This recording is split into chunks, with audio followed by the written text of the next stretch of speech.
Travail, maquilleuse professionnelle. Bonjour Annie, comment ça va? Bonjour, ça va très bien? Oui, ça va bien, merci. Donc tout d'abord, je voulais savoir comment ta passion pour le maquillage a commencé. Ma passion pour le maquillage, je pense que une passion, c'est quelque chose qui se développe, mais je pense que pour moi, le maquillage, c'est devenu quelque chose qui pouvait faire effet sur quelqu'un. OK. Quand j'étais jeune, puis je faisais croire à ma mère que j'avais déboulé les escaliers, puis je prenais du maquillage, puis je me faisais toutes sortes de pocs. Mais tu sais, j'avais comme 7 ans. Fait que disons que la poque était pas vraiment très bien réussie, mais là, je me faisais des pocs, puis je me faisais comme saigner de la bouche, puis je m'étais fait des yeux au beurre noir, puis maman, j'ai tombé dans les escaliers, puis là, c'était comme la grosse affaire. Puis probablement qu'elle savait pertinemment que je ne m'étais pas fait vraiment mal, mais tu sais, juste de voir que ça avait de l'effet sur quelqu'un. OK. Puis pour moi, le maquillage, ça a toujours été un jeu, un outil.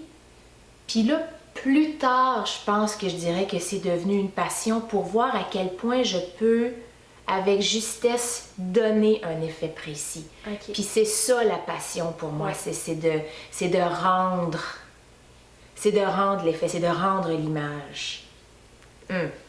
Puis de faire... de donner vie à la vision de quelqu'un d'autre aussi. Que ce soit le réalisateur, le metteur en scène, la mariée, tu sais, tout le monde. Fait que tu sais, quand on partage cette idée-là, moi, ce qui me passionne, c'est de faire tout ce que je peux avec la formation, puis les skills que j'ai pour me rendre au produit final. Ça a l'air réel dans un sens, c'est comme plus réel. Ou complètement pas réel, ça dépend, ça aussi. Puis c'est ça qui me fait vibrer aussi, tu sais. C'est quoi le look? Est-ce que c'est complètement éclaté ou est-ce que c'est tellement juste que c'est à s'y méprendre, tu sais? OK, ouais.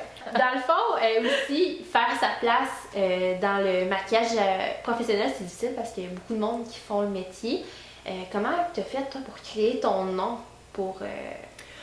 J'avais déjà mon nom de comédienne aussi.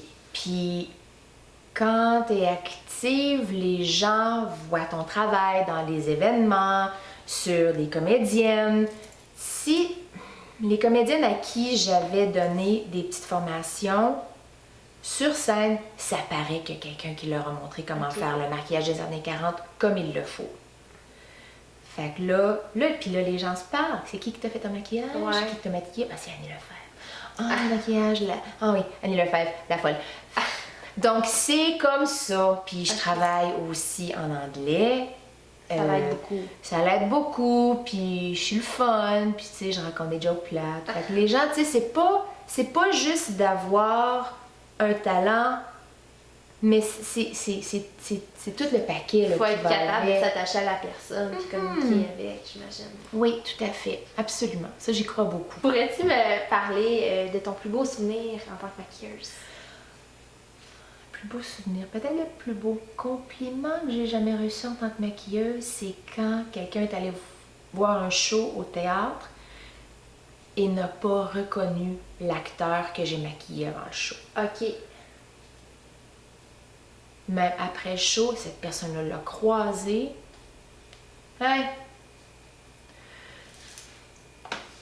Andy? Il l'avait pas reconnu. Pas pantoute.